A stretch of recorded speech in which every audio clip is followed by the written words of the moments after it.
Assalamualaikum warahmatullahi wabarakatuh. Hai semuanya, apa kabar? Selamat datang di galeri YouTube Amelia Sarah Valanta. Untuk kalian yang belum mengklik tombol subscribe dan juga menyalakan lonceng, yuk cepetan klik tombol subscribe-nya dan juga nyalakan loncengnya. Supaya kalian lebih mudah mendapatkan pemberitahuan terkait informasi-informasi apa saja yang baru saja saya unggah di akun YouTube saya. Ya, pasti yang pertama kali muncul di benak kalian adalah gambar-gambar apaan nih? Saya yakin dari gambar-gambar yang sudah saya sampaikan di slide ini, pasti kalian paham dan mengerti ada gambar apa saja di situ. Mungkin yang kalian masih belum pahami di sini adalah maknanya. Makna tersiratnya. Apa sih maksudnya saya menyampaikan gambar-gambar ini? Jadi, saya sengaja supaya kalian menebak-nebak terlebih dahulu, menghayati gambar-gambar tersebut. Kira-kira apa sih relevansinya dengan pembelajaran yang akan saya sampaikan pada kesempatan hari ini? Nah, kalau begitu, jangan lama-lama. Langsung saja kalian lihat, kalian hayati gambar-gambar tersebut satu persatu. Kemudian pikirkan satu hal yang sekiranya menurut kalian, wah pasti nanti kita akan belajar tentang ini nih. Saya sengaja memberikan gambar-gambar tersebut kepada kalian supaya sebelum pembelajaran dimulai, pikiran kalian terstimulus dengan baik. Nah, betul sekali. Pada gambar-gambar tersebut, bisa kita lihat bahwa di situ ada gambar awan, hujan turun, pelangi, simbol kebakaran, komet, bumi sedang bersedih, kemudian orang yang minta-minta atau pengemis, kemudian ada dua orang yang sedang berbincang-bincang, kemudian simbol virus, ada laptop di situ, kedua orang tua bersama anaknya, dan lain-lain. Jadi sebenarnya kita ini akan belajar tentang apa sih? Sudah siap belajarnya? Yuk segera siapkan buku catatan, pulpen, dan stabilo untuk mencatat dan menggarisbawahi poin-poin penting dalam pembelajaran kali ini. Pernahkah kalian menyaksikan suatu fenomena atau peristiwa, baik itu secara langsung ataupun tidak langsung? Misalnya seperti kalian memiliki pengalaman merasakan suatu bencana seperti banjir, tanah longsor, gempa bumi, maupun menonton dalam suatu film. Atau ada yang lain, misalnya membaca terjadinya suatu fenomena, baik di dalam buku maupun melalui internet. Ada? Saya yakin semuanya pasti pernah membaca, menonton, menyaksikan, atau mengalami sendiri terjadinya suatu fenomena. Baik, apakah suatu fenomena itu terjadi begitu saja? Tidak. Suatu fenomena terjadi karena proses. Adanya sebuah proses yang menjadi alasan mengapa suatu fenomena itu dapat terjadi. Nah, itu dia yang akan kita pelajari pada pembelajaran kali ini. Yaitu, kita akan mempelajari tentang teks eksplanasi. Jadi, pada kesempatan kali ini, kita akan belajar mengenai mengidentifikasi informasi dalam teks eksplanasi dengan tujuan menemukan makna tersirat dan memahami informasi berupa pengetahuan dan urutan kejadian yang disampaikan di dalam teks eksplanasi, dan juga menemukan gagasan utama dan fakta dalam teks eksplanasi. Sudah siap belajarnya? Yuk segera siapkan buku catatan, pulpen, dan stabilo untuk mencatat dan menggarisbawahi poin-poin penting dalam pembelajaran kali ini. Pernahkah kalian mendengar istilah eksplanasi sebelumnya? Mungkin sewaktu kalian sekolah pada saat SMP kalian sudah pernah mempelajari ya mengenai eksplanasi. Dan sekarang di SMA kalian belajar lagi mengenai eksplanasi, teks eksplanasi. Untuk kalian, saya yakin gak semuanya lupa tentang eksplanasi sendiri. Mungkin ada yang masih ingat, ya kan? Tapi pasti ada juga yang lupa, atau bahkan mungkin belum mempelajari. Jadi, kira-kira eksplanasi itu apa sih? Yuk kita bahas satu per satu. Jadi, teks eksplanasi sendiri dapat diartikan sebagai teks yang berisi penjelasan mengenai sebab akibat, mengapa suatu fenomena atau peristiwa dapat terjadi, baik itu fenomena atau peristiwa alam, sosial, ilmiah, dan budaya yang ada di sekitar kita. Jadi, yang perlu kalian garis bawahi di sini adalah esensi. Esensi dari eksplanasi sendiri yaitu menjelaskan fenomena atau suatu peristiwa yang berkaitan dengan alam, sosial, budaya, dan juga ilmiah. Bukan hanya alam saja. Paham? Nah, perlu kalian garis bawahi bahwa di dalam teks eksplanasi yang biasanya dibahas itu bukan hanya seputar fenomena alam, bukan hanya seputar peristiwa alam, seperti mengapa longsor terjadi, mengapa ada gempa bumi, mengapa gunung meletus, mengapa pelangi itu ada, gitu. Bukan, ya, tapi juga bisa seputar permasalahan sosial dan budaya.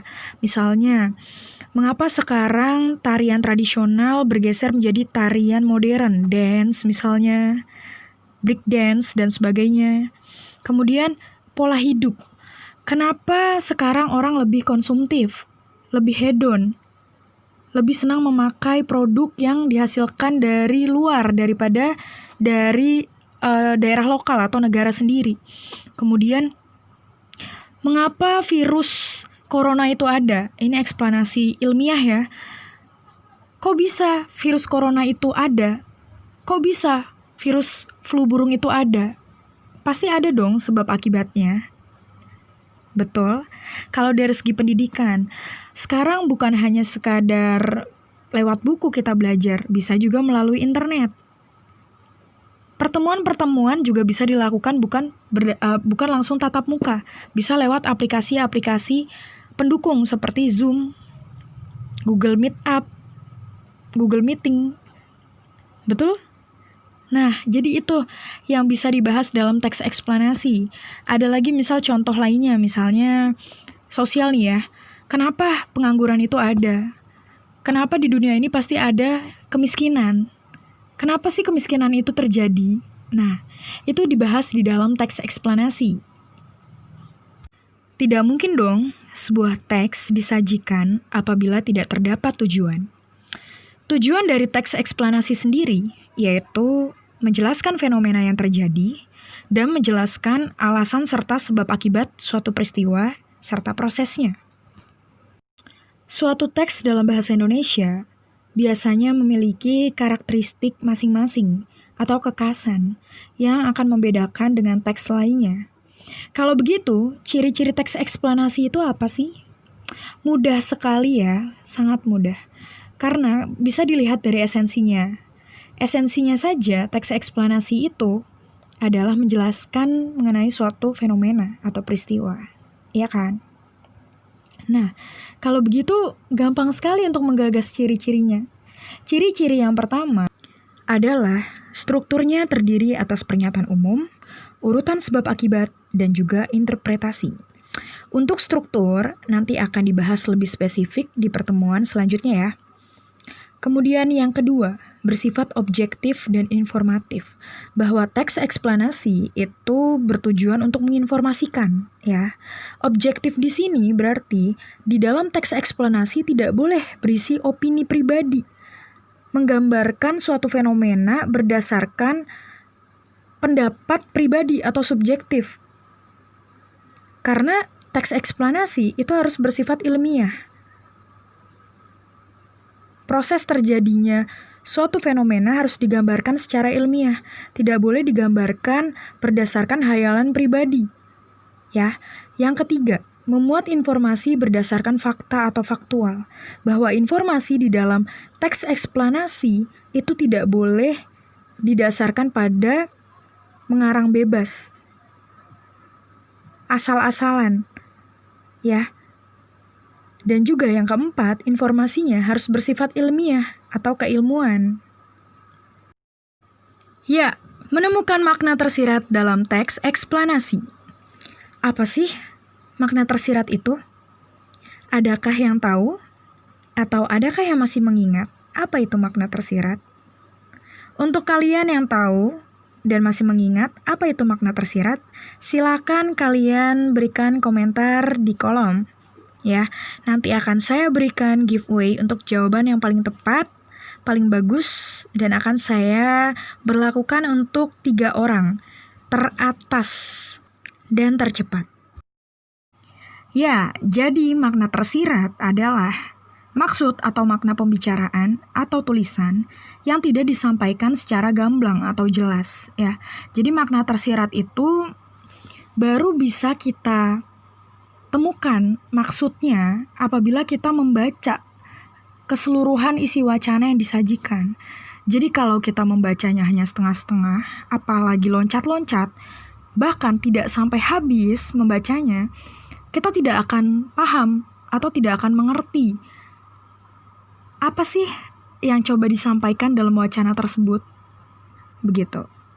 Ya, jadi makna tersirat memang tersembunyi, tetapi bisa kita temukan apabila kita membaca secara intensif keseluruhan isi wacananya. Begitu ya. Nah, kali ini saya menyampaikan informasi dalam teks eksplanasi. Jadi sebelumnya kalian harus paham terlebih dahulu mengenai perbedaan arti informasi dan makna, agar kalian lebih mudah mengonsepnya. Ya, menurut Kamus Besar Bahasa Indonesia, informasi bisa diartikan sebagai penerangan, pemberitahuan, kabar, kemudian keseluruhan makna loh ya. Berarti kumpulan dari makna-makna. Nah, kalau misalkan dalam suatu wacana ditanya informasinya apa, pasti kita bingung jawabnya. Karena wacana itu sendiri merupakan informasi. Betul tidak? Betul. Nah, jadi di dalam suatu wacana itu sudah jelas bahwa apa yang disajikan itu merupakan sebuah informasi. Ya. Perlu kalian tahu bahwa informasi cenderung lebih gamblang, ya. Disampaikan secara lugas, lebih jelas, berbeda dengan makna. Makna dapat diartikan sebagai maksud pembicara atau penulis, pengertian yang diberikan kepada suatu bentuk kebahasaan. Intinya gini, makna itu lebih cenderung tidak gamblang, ya, lebih cenderung tersembunyi, begitu. Jadi berkaitan tetap dengan informasi, karena makna sendiri itu juga merupakan informasi. Tetapi di dalam teks eksplanasi, makna itu harus dicari. Apa sih sebenarnya yang coba disampaikan oleh penulis? Gitu, makna apa sih sebenarnya yang tersembunyi? Oleh sebab itu kita tidak boleh membacanya setengah-setengah. Begitu. Jadi kita harus membaca keseluruhan wacana itu untuk bisa mendapatkan atau mengerti. Oh, jadi ini maknanya. Oh, jadi ini maksudnya yang coba disampaikan oleh penulis. Begitu. Perlu kalian ingat bahwa prinsip membaca, prinsip mencari informasi, atau menemukan suatu makna, itu tidak boleh setengah-setengah. Apalagi terpenggal-terpenggal. Karena itu bisa menyebabkan informasi yang disampaikan tidak tersampaikan dengan baik, atau tidak diterima dengan baik. Begitu. Baik, kalian sangat perlu sekali untuk membaca, melihat langsung contoh dari teks eksplanasi itu seperti apa. Jadi silakan kalian baca dengan saksama, kalian pahami, kalian hayati mengenai teks eksplanasi yang sudah saya sajikan di sini berjudul Tsunami. Silakan kalian pahami dan kalian baca. Setelah kalian membaca dan memahami teks eksplanasi tsunami ini, coba kalian tentukan makna tersirat apa sih yang terdapat dalam teks ini, kemudian informasi-informasi apa saja yang kalian dapatkan ketika kalian membaca teks eksplanasi tsunami ini. Ya, silakan kalian catat poin-poin tersebut. Yuk, kita bahas bersama-sama kira-kira makna tersiratnya apa ya? Yuk, kita lihat slide berikutnya. Jadi, setelah saya pribadi membaca mengenai teks eksplanasi tsunami ini, saya menyimpulkan bahwa makna tersirat yang terdapat dalam teks ini adalah tsunami merupakan bencana alam yang pada umumnya ditandai dengan pergerakan gelombang besar dan tinggi. Tsunami biasanya disebabkan oleh adanya gempa dan letusan gunung berapi di dasar laut. Namun, walaupun begitu, tidak semua gempa bumi dan gunung meletus akan diikuti dengan tsunami. Jadi kita tidak boleh terlalu khawatir. Nah, itu adalah makna tersiratnya. Jadi kalau sudah membaca keseluruhan, saya menyimpulkan secara bulat ya bahwa yang ingin disampaikan oleh penulis adalah yang seperti saya tuliskan di sini. Kalau kalian bagaimana? Sama atau tidak jawabannya dengan saya?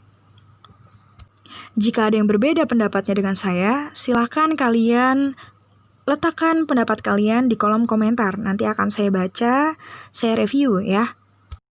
Kemudian kalau tadi ada makna tersirat, maka sekarang informasi apa saja sih yang kita dapatkan dari membaca teks eksplanasi tsunami tadi? Nah, kalau saya pribadi menentukan informasi-informasi di dalam teks eksplanasi tsunami tadi, itu meliputi yang pertama, etimologi tsunami. Tadi kita sendiri membaca ya, bahwa tsunami itu berasal dari bahasa Jepang, su dan nami. Ya. Kemudian yang kedua, pendapat ilmuwan tentang tsunami. Yang ketiga, pengertian tsunami itu sendiri. Yang keempat, proses terbentuknya tsunami. Yang kelima, sebab dan akibat dari tsunami. Yang keenam, ciri-ciri gelombang tsunami. Dan ketujuh, yaitu peringatan tentang tsunami. Bahwa kita itu tidak boleh terlalu khawatir, karena tidak semua fenomena gempa bumi atau gunung meletus akan diikuti dengan terjadinya tsunami gitu ya. Tadi disampaikan seperti itu. Nah, itu informasi-informasi yang saya dapatkan. Kalau kalian bagaimana? Sama atau tidak? Menentukan gagasan utama dan fakta dalam teks eksplanasi. Dalam teks eksplanasi, gagasan utama dan fakta itu wajib ada, karena keduanya merupakan informasi yang sangat penting. Apabila tidak terdapat fakta, maka teks eksplanasi dapat dinyatakan bohong atau tidak ilmiah. Nah, sedangkan gagasan utama itu adalah pembentuk dari wacana eksplanasi itu sendiri. Yuk kita bahas satu persatu supaya kalian paham dan tidak bingung. Dalam teks eksplanasi, gagasan utama itu adalah inti atau pokok sebuah paragraf yang tersusun dari kalimat-kalimat utama dalam suatu paragraf. Jadi, gagasan utama itu ya mudahnya atau sederhananya ya seperti gagasan umum atau keseluruhan gagasan. Nah, biasanya kalau gagasan keseluruhan itu kan terbentuk dari kalimat-kalimat utama dalam setiap paragraf. Misalnya, paragraf pertama kalimat utamanya apa? Kemudian paragraf kedua kalimat utamanya apa? Paragraf ketiga dan seterusnya gitu. Nah, jadi dari kalimat-kalimat utama itu digabungkan, disusun lagi menjadi sebuah paragraf dan menghasilkan sebuah gagasan utama atau umum begitulah ya. Nah, jadi itu yang dimaksud dengan gagasan utama. Nah, sedangkan fakta sendiri, saya yakin kalian semua paham, udah hatam ya tentang pengertian fakta. Fakta merupakan suatu hal yang dapat dipertanggungjawabkan kebenarannya. Dan itu sangat penting sekali, itu merupakan salah satu prinsip ya, menuliskan proses suatu fenomena secara faktual dalam teks eksplanasi. Jadi harus ada faktanya. Nah, yang perlu kalian garis bawahi juga bahwa di dalam teks eksplanasi hampir keseluruhan itu isinya adalah fakta ya. Fakta terkait suatu fenomena yang digambarkan atau yang dituliskan. Jadi kalian tidak perlu bingung. Kalau misalkan nanti kalian bingung membedakannya, kalian berfokus kepada pendapat penulis gitu. Biasanya ada di bawah sih. Di bagian penutup gitu ya. Kalau misalkan dari awal biasanya itu selalu dibubui dengan fakta dalam teks eksplanasi. Jadi rata-rata itu berisi tentang fakta. Teks eksplanasi itu cenderung berisi fakta. Nah, bagaimana sih caranya supaya kita bisa mudah menentukan gagasan utama dalam sebuah paragraf? Nah, gampang banget kalian tinggal buka LKS halaman 18, itu ada di bagian kanan bawah ya. Di situ ada cara-cara atau langkah-langkah supaya kita bisa lebih mudah untuk menentukan gagasan utama. Yuk coba kita tentukan bersama-sama gagasan utama dan fakta dalam teks eksplanasi tsunami. Oh iya, saya lupa menyampaikan, jadi kita akan menentukan gagasan utama dari wacana tsunami juga. Jadi nanti kalian screenshot saja yang wacana tsunami tadi, kemudian kalian ikuti langkah-langkah di sini yang sudah saya berikan room chat warna ungu di sini ya. Itu adalah kalimat utama dalam setiap paragrafnya. Dan yang apabila disusun menjadi sebuah paragraf, nanti itu membentuk gagasan utama atau umum ya, jadi keseluruhan dari gabungan paragraf-paragraf, gabungan dari kalimat utama di setiap paragraf begitu. Nah, saya kasih ungu-ungu seperti ini supaya kalian nanti mudah melihat gitu ya. Nah, kalau ini yang saya tanda panahkan ini, itu merupakan contoh fakta. Tidak sulit kok mencari fakta di dalam teks eksplanasi, karena seperti yang sudah saya sampaikan tadi, bahwa di dalam teks eksplanasi memang cenderung berisi tentang fakta. Jadi akan lebih mudah memang mencari fakta di dalam teks eksplanasi. Dan contohnya yaitu yang seperti saya tanda panahkan. Begitu ya, paham ya semuanya? Itu tadi adalah pembelajaran pada hari ini. Kita bertemu lagi pada pembelajaran yang berikutnya dengan cerita-cerita dari materi-materi teks eksplanasi yang berikutnya. Jadi terima kasih sudah menyaksikan. Jangan lupa klik suka, beri komentar, dan juga bagikan. Wassalamualaikum warahmatullahi wabarakatuh.